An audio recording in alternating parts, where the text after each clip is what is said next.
அஸ்ஸலாமு அலைக்கும் வரஹ்மத்துல்லாஹி வபரகாத்துஹு. இன்றைக்கி நம்ம பார்க்கக்கூடிய எழுத்து பேர் வந்து தால். இந்த எழுத்துடைய பேர் வந்து தால். இதோடைய சவுண்டு வந்து தமிழில் வந்து நம்ம எப்படி சொல்கிறதுனா, அந்த தனி எழுத்து தமிழில் கிடையாது இந்த தாங்கிற சவுண்டுக்கு. ஆனால் தமிழில் யூஸ்வலாக ஒரு வார்த்தையோட முதல்ல வரப்போகும்போது அது வல்லினமாக தான் வரும். அந்த அந்த ஒலி இது கிடையாது.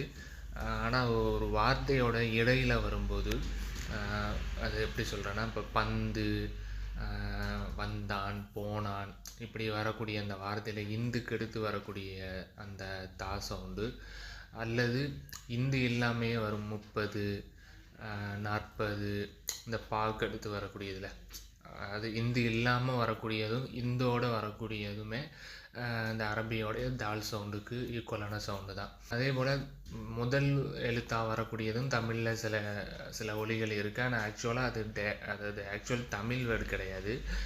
வடமொழி வார்த்தைகள் அது தமிழ் படுத்தி சொல்கிறாங்க. இப்போ தானம், தர்மம், இதில் வரக்கூடிய அந்த தா சவுண்டு வந்து இந்த சவுண்டு தான்.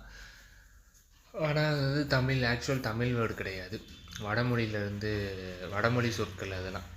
ஏன்னா தமிழில் ஆக்சுவலாக இலக்கணப்படி முதல் எழுத்தாக வரும்போது அது வல்லினமாக தான் வரும்.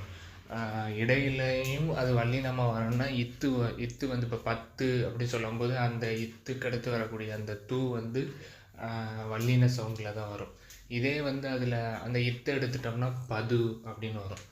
அந்த து சவுண்டு, அந்த இத்து இல்லாமல் வரக்கூடியது அல்லது இந்தோட வரக்கூடியது வந்து இந்த தால் சவுண்டு தான். இங்கிலீஷில் நம்ம பார்த்தோம்னா அந்த டி சவுண்டு, ஏபிசிடி, அந்த டி சவுண்டு அது வந்து டி. ஆனால் ஆக்சுவலாக இது வந்து தா சவுண்டு, டி கிடையாது. இப்போ பில்டிங் அப்படின்னு சொல்லும்போது கிட்டத்தட்ட அந்த டியை வச்சு தான் நம்ம டினோட் பண்ணுவாங்க. இப்போ இங்கிலீஷில் ஆக்சுவலாக தா சவுண்டே கிடையாது, டி சவுண்டு தான் இருக்குது. இங்கிலீஷை பொறுத்தவரை டி சவுண்டு தான் இருக்குது. அந்த டியை வந்து நம்ம இதுக்கு அடையாளத்துக்காக உபயோகப்படுத்துவோம். இதனுடைய ஒலிகள் வந்து தா, தி, து, அப்புறம் தை, தவ், இதுதான் அதோடைய இதுலேயே நெடின்னு இருக்கும். அவ்வளோதான். இதுதான் இதுக்கான ஒலிகள், அகர இகர ஒலிகள். அவ்வளோதான். ரொம்ப சிம்பிளான எழுத்து தான். ரொம்ப நம்ம காம்ப்ளிகேட் பண்ணிக்கிற வேண்டிய அவசியம் இல்லை. தமிழ்லேயும் அந்த ஒலி இருக்குது. தனி செப்பரேட் எழுத்து கிடையாது. ஒரே எழுத்து தமிழில் வந்து 2 டிஃப்ரெண்ட் ஒலியில் வரும். ஆங்கிலத்தில் அந்த ஏபிசிடி, அந்த டியோடைய சவுண்டு அது டி. ஆனால் ஆக்சுவலாக இது